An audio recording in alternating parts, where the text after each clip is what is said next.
asalaamu calaykum asxaabay kusoo dhawaada falanqaynta aflaanta ee ra'yi web t v.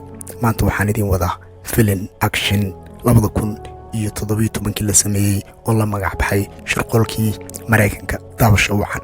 magaalada Aidis ee dalka Spain, Mitch Rapp ayaa muuqaal duubaya xeebta isagoo iyo saaxiibtiis Katrina wuxuu la soo baxay faraantigii meherka ee hooyadiis si uu gacalisadiisa uga codsado guur wayna ka aqbashay. Mitch ayaa biyaha ka soo baxay si uu cabitaan u soo qaato. dadkii xeebta joogay ayaa u sacabtumay iyagoo ugu hambaliyeen farantigiliskiisa. in yar kadib koox xag jir ah ayaa soo weeraray xeebta oo bilaabay in ay xabadeeyaan dadkii xeebta joogay.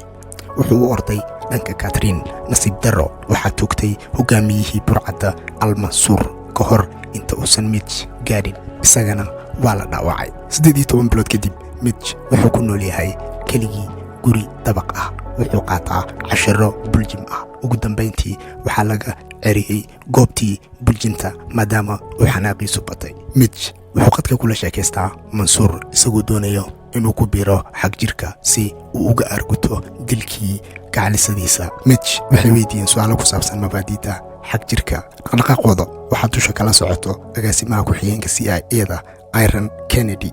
Mitch waxaa lagu martiqaaday inuu la kulmo Mansuur. markii uu goobtii tagay indhaha ayaa laga xiray waxayna geeyeen xaruntooda iyagoo kursi ku dul xiray. intii uu Mansuur uga faalloonayay dilalka u geysta waxaa soo weeraray CIA-da iyagoo madaxa ka toogtay Mansuur. Mitch oo ciil xun u qabay ayaa mindi qaaday kadibna ku celceliyey Mansuur. Kennedy oo hore ula socotay qisada nolosha Mitch ayaa u sheegtay inay og tahay dhimashadii Katrin iyo sidoo kale inay og tahay waalidiintiisa inay ku dhinteen 14 sano isagoo jira shil baabuur.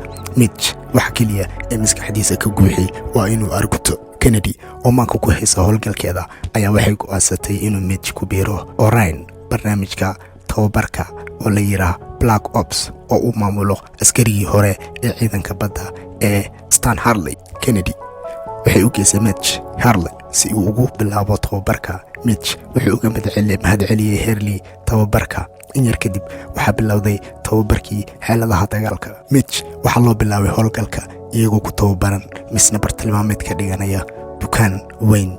laakiin Mitch ayaa si ka baxsan sharciga tababarka si isdaba joog ah u toogtay bartilmaameedyada. mar kale waxay bartilmaameed ka dhigteen sawirrada xubno macmal ah. markii uu Mitch xabadeeyey bartilmaameed khaldan ee Mansuur waxaa qabsaday maaso loogu talagalay in ay qabato ciddii toogata bartilmaameed khaldan. marka xiga waxaynu aragnaa dalka Poland koox kala iibsan hubka noociisa plutoniumka oo laga xaday xarunta nukliyeerka Ruushka. ninkii iibsan waxaa la yiraahdaa Ghost. 2 askari ayaa ku soo garaacay albaabka. markii ay soo galeen ayay xabadeeyeen askartii iyo kuwii hubka iibsanayay. markii uu ka soo baxay gaariga sidoo kale waxay xabadeeyeen askartii bannaanka joogtay. markii uu Harley warbaahinta ka arkay waxa dhacay wuxuu aqoonsaday mid ka mid ah tuugada oo ahaa kuwii uu tababaray. wuxuuna gartay in uu ka dambayso shirqoolka Kennedy waxay kooxdeeda u dirtay Turkiga si ay u soo qabtaan ninkii hubka iibsanayay. waxay la kulmeen howlwadeenkooda Anika Ogden oo ugu sugan dalkaas. Anika waxay matali xaaska Mitch si ay gacanta ugu soo dhigaan ninkii hubka iibsanayay ee la yiraahdo Sharif.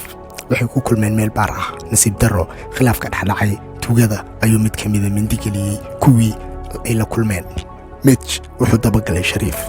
markii uu ogaaday hoteelka uu degan yahay ayuu soo weeraray. markii uu gacanta ku dhigay Sharif wuxuu si khiyaali ah ugu la muuqday Mansuur wuuna dilay isagoo qaatay laptopkiisii. Harley wuxuu u sheegay Mitch in uu amarkiisa jebiyey. Mitchna wuxuu u sheegay in uu sameeyey wixii loo baahnaa. Harley wuxuu tusay muuqaalkii dilkii Katrina si uu uga xanaajiyo. markii uu ku soo boodayna wuu cinjiyey wuxuuna u sheegay in uu kala saaro shaqada iyo arrimihiisa gaarka ah.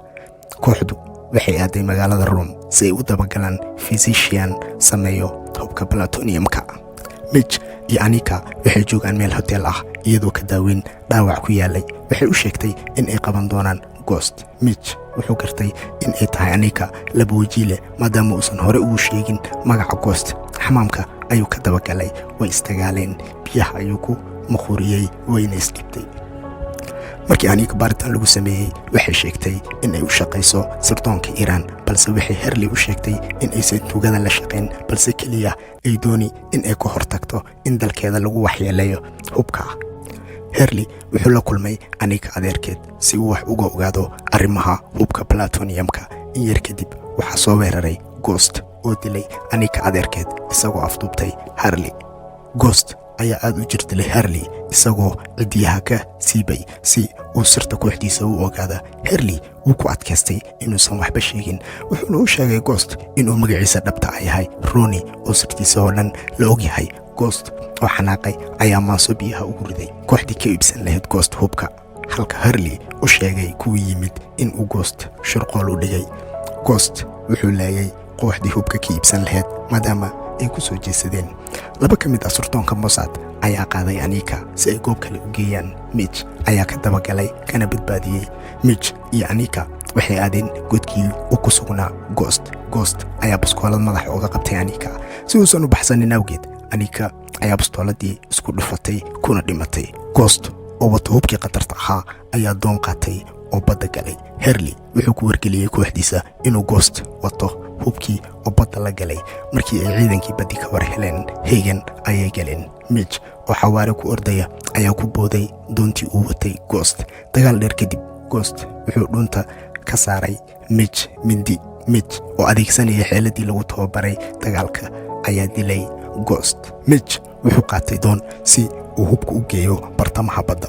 Harley oo helicopter wata ayaa Mitch ku amray inuu badda ku tuuro hubka. markii uu tuurayna xarig ayuu soo tuuray asagoo xarigii meesha oga saaray. in yar kadibna waxaa qarxay badii iyadoo samaysay dhul gariir aad u weyn. nasiib wanaag cidi waxba kuma noqonin. Harley wuxuu ku laabtay Mareykanka si looga daweeyo dhawicii soo gaaray. isagii Kennedy oo jooga dhakhtarka ayuu warbaahinta ka arkay General la yidhaa Rostami oo sheegay in uu doorashada ka qaybgeli doono misna uu weerari doono dalka Mareykanka. markii uu Rostami galay wiishka waxaynu aragnaa Mitch oo dhabarkiisa taagan misna dhoola cadeynayo. filinkiina halka ayuu ku dhammaaday. fadlan like-yaaga waa inuu dhiirigelin, subscribe-daadana waxay nagu dhiirigelin in aan muuqaalo sidan oo kale u wanaagsan aan soo dhigno. si aad ula socoto muuqaalada xiga fadlan na subscribe gare. wassalaamu calaykum.